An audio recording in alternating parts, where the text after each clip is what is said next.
عبداللہ ابن مبارک رحمہ اللہ ایک مرتبہ سفر کے لیے نکلے. جب سفر کے لیے نکلے تو حج کے لیے یعنی حج کے سفر کے لیے روانہ ہو گیا. انہوں نے عبداللہ ابن مبارک رحمہ اللہ نے فرض حج کیا تھا، لیکن یہ جو اب سفر کر رہے تھے یہ نفل حج کے لیے سفر کر رہے تھے. اب یہ نفلی حج کے لیے جا رہے تھے کہ میں نفل حج بھی ادا کر لوں. فرض حج اس نے ادا کر لیا تھا، اب وہ نفل حج کے لیے روانہ ہو گیا. ساتھ دوست بھی ہیں. اب راستے میں جا رہے ہیں، تھک گئے، راستے میں سفر کر رہے ہیں. پہلے تو پیدل سفر ہوتے تھے، یا اونٹنیوں پر لوگ سوار ہو کر جاتے یا گھوڑوں پر سوار ہو کر جاتے. تو خیر ان کے پاس سواری تھی، کوئی پیدل جا رہا تھا. خیر دوستوں سفر کر رہے ہیں، دوستوں کے ساتھ وہ سفر کر رہے ہیں. تو عبداللہ ابن مبارک رحمہ اللہ وہاں ایک جگہ پر ان کا پڑاؤ ہوا. ساتھ دوست بھی ہیں اور عبداللہ ابن مبارک رحمہ اللہ بھی ہیں. تو عبداللہ ابن مبارک رحمہ اللہ نے جہاں پر پڑاؤ ڈالا، دوستوں کے ساتھ جہاں پر پڑاؤ ڈالا، تو عبداللہ ابن مبارک رحمہ اللہ نے سوچا کہ یہاں سے ہم احرام بھی خرید کر جاتے ہیں، جو ضرورت کی چیزیں ہیں ہم یہاں سے خرید کر لے جاتے ہیں. ہم یہ خرید کر ہم اپنی ضروریات کو جو ہماری ہیں ہم وہ پورا کرتے ہیں. پھر آگے شاید وہ نہ ملے. تو عبداللہ ابن مبارک رحمہ اللہ جب نکلے احرام خریدنے کے لیے تو دیکھا ایک عورت ہے، ایک بھینس مری پڑی ہے، ایک مردار ہے، وہاں سے وہ گوشت کاٹ رہی ہے. عبداللہ ابن مبارک رحمہ اللہ حیران ہو گئے. عبداللہ ابن مبارک رحمہ اللہ نے سوچا کہ شاید یہ جانور ذبح کرتے ہیں اور بیچتے ہیں، شاید کوئی یہ کسائی ہے کہ یہ لوگوں پر یہ مردار بیچ رہے ہوں گے. تو عبداللہ ابن مبارک رحمہ اللہ نے جب ان کا پیچھا کیا تو جب دیکھا عبداللہ ابن مبارک رحمہ اللہ جب وہ عورت گھر میں داخل ہو گئی، ایک تنگ سا راستہ ہے، جب گھر میں وہ پرانا سا گھر ہے، جب عبداللہ ابن مبارک رحمہ اللہ وہاں سے دروازے سے جھانک کر دیکھ رہے ہیں کہ بچے ہیں وہ رو رہے ہیں، اپنی ماں کے ارد گرد جمع ہو گئے اور ماں سے کہہ رہے ہیں اماں کہ آپ نے ہمارے لیے کھانے کا بندوبست کر دیا، کچھ کھانے کے لیے لے آئی. اس کی ماں نے رو کر کہا ہے میرے بچوں اور تو کچھ نہیں تھا، ایک مردار بھینس پڑی تھی، اس کا گوشت میں کاٹ کر لے آئی ہوں، کیونکہ ہم سید لوگ ہیں، ہم سید لوگ زکوٰۃ اور صدقات نہیں کھا سکتے،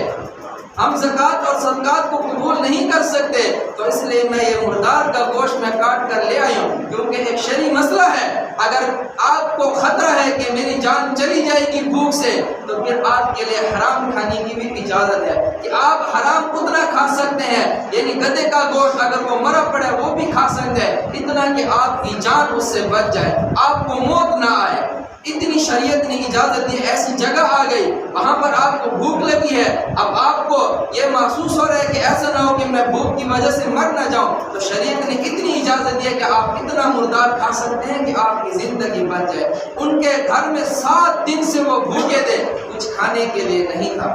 تو عبداللہ ابن مبارک رحمہ اللہ نے جب یہ الفاظ سنے تو رونے لگے، آنسو آنے لگے آنکھوں سے. عبداللہ ابن مبارک رحمہ اللہ نے جو وہ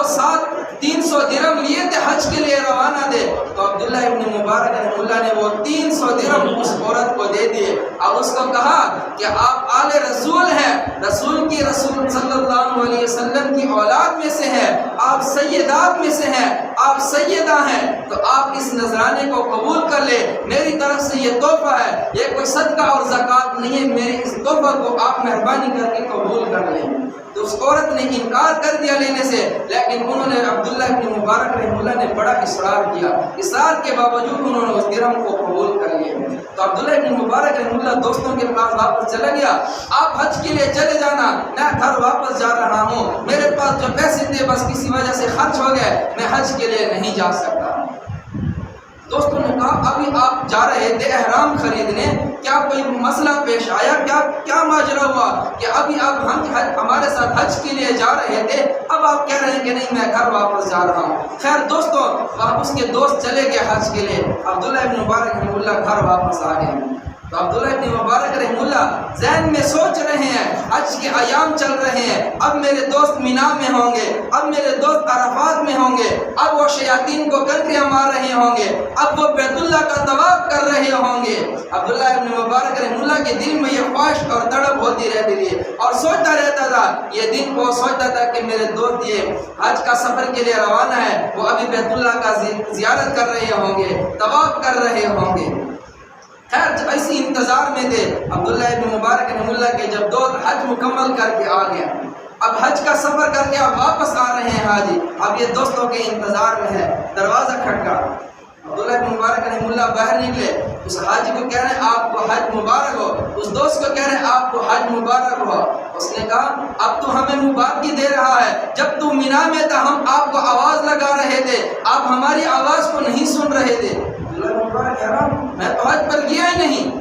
میں نے حج کا سفر ہی نہیں کیا، میں دوستوں سے اس جگہ سے واپس ہو گیا تھا، اب یہ کہہ رہے ہیں کہ ہم مینا میں ہماری آواز نہیں سنتے تھے۔ خیر اس نے کہا کہ شاید یہ بول رہا ہے۔ دوسرا دوست آیا، اس نے کہا عبداللہ بن مبارک نے آپ کو حج مبارک ہو، اس نے کہا آپ ہمیں حج کی مبارکی دے رہے ہو، حالانکہ عرفات میں آپ پھر رہے تھے، عرفات میں آپ ہماری آواز ہی نہیں سن رہے تھے، بیت اللہ کا طواف کر رہے تھے، آپ نے ہماری آواز نہیں سن رہے تھے، آپ ابھی ہمیں کہہ رہے ہو آپ کو حج مبارک ہو، لیکن پھر بھی ہم آپ کے پاس آ گئے، آپ ادھر ہماری آواز کو نہیں سن رہے تھے۔ عبداللہ ابن مبارک حیران ہو گئے، یہ کیا ماجرا ہے، میں حج پر گیا نہیں ہوں، پھر بھی یہ مجھے کہہ رہے ہیں کہ آپ ہماری آواز نہیں سن رہے تھے۔ عبداللہ ابن مبارک نے سوچا کہ شاید ان کو غلط فہمی ہو گئی۔ ادھر سے ایک محدث آ گئے، ان کے دوست تھے، ایک بڑے محدث تھے، ان کے عبداللہ ابن مبارک رحمہ اللہ کے دوست تھے۔ انہوں نے کہا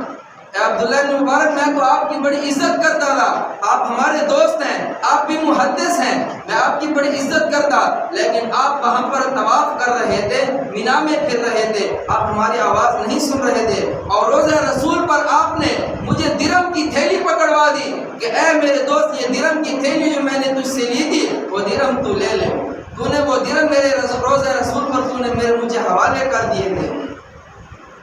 تو عبداللہ ابن مبارک اور پریشان ہو گئے، یہ کیا ماجرا ہے؟ تو عبداللہ ابن مبارک اسی سوچ میں تھے، رات کو سو گئے، جب رات کو سو گیا رسول اللہ صلی اللہ علیہ وسلم کی زیارت ہوئی۔ اے عبداللہ ابن مبارک میں اور کتنے حاجی تیرے لیے بھیجوں، میں اور کتنے حاجیوں کو تمہارے لیے بھیجوں کہ اے عبداللہ ابن مبارک اللہ تعالیٰ نے تیری طرف سے فرشتے کو مقرر کر دیا، فرشتے نے تیری طرف سے حج کیا اور اللہ نے تیرے حج کو قبول کر لیا۔ یہ کس وجہ سے؟ عبداللہ ابن مبارک رحمہ اللہ نے جو وہ سیدہ عورت تھی، وہ 300 درہم جو حج کے لیے جا رہے تھے، وہ 300 درہم اس ضرورت مند عورت کو دے دیے، کیونکہ وہ سیدہ تھی۔ رسول اللہ صلی اللہ علیہ وسلم نے ارشاد فرمایا عبداللہ ابن مبارک اللہ نے تیرے حج کو قبول کر لیا اور اللہ نے ایک فرشتہ مقرر کر دیا، پوری زندگی تیری طرف سے یہ حج کرتا رہے گا۔ کس وجہ سے کہ ایک مسلمان عورت کی اور ایک سیدہ عورت کی ضرورت کو پورا کیا، رسول اللہ صلی اللہ علیہ وسلم کی زیارت نصیب ہوئی اور رسول اللہ صلی اللہ علیہ وسلم نے ارشاد فرمایا اللہ نے تیری طرف سے وہاں پر فرشتہ مقرر کیا تھا، اگرچہ تو حج کے لیے نہ جا سکا، تو نے ایک مسلمان عورت کی ضرورت کو پورا کر دیا، اللہ نے تیری طرف سے وہاں پر فرشتہ مقرر کر دیا، اور تیری طرف سے مینا میں جو تجھے دوست پکار رہے تھے وہ تیری طرف سے تیری شکل میں ایک فرشتہ تھا، عرفات میں جو تیرے دوست تجھے پکار رہے تھے وہ ایک فرشتہ تیری شکل میں تھا، اور طواف کے دوران جو تیرے دوست تجھے بلا رہے تھے وہ ایک فرشتہ اللہ نے تیری شکل میں مقرر کر دیا، اور تیری طرف سے حج کا تیری طرف سے انہوں نے حج کیا، اور پوری زندگی تیری طرف سے وہ حج کرتا رہے گا۔ ہم بھی سوچیں کہ ہمارے پڑوس میں اور ہمارے علاقے میں کوئی ضرورت مند تو نہیں ہے، ہمارے علاقے میں کوئی ایسا تو نہیں ہے کہ اس کو شاید ضرورت ہو، ہم اس کی ضرورت کو پورا کریں، تو ہم اپنے آپس میں مسلمان ہیں، اپنے ضروریات کا خیال رکھیں، ایک دوسرے کی ضرورتوں کو پورا کریں، ایک دوسروں کو ضرورتوں کو ہم سوچیں کہ یار ہماری ہو سکتا ہے کہ پڑوس میں کوئی ضرورت مند ہو، ہم ان کی ضرورت کو پورا کریں، پھر دیکھ کہ اللہ تعالیٰ ہمیں کتنا اس سے دگنا ہمیں عطا فرمائے۔